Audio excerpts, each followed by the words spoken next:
ওয়ালাইকুম রহমতুল্লাহ। আমি রয়েছে এখন নওগাঁ জেলার আলতাডিঘিতে।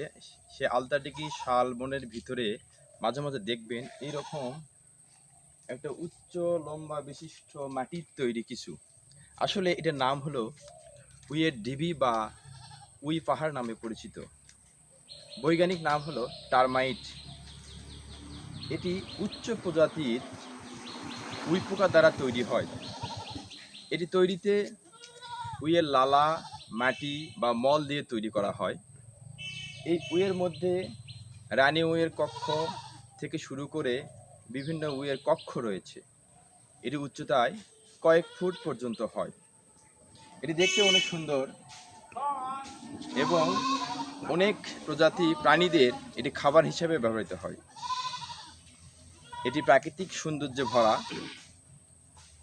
একটা মাটির তৈরি সুন্দর জিনিসও বলা যায়। সবাইকে ধন্যবাদ। আসসালামু আলাইকুম।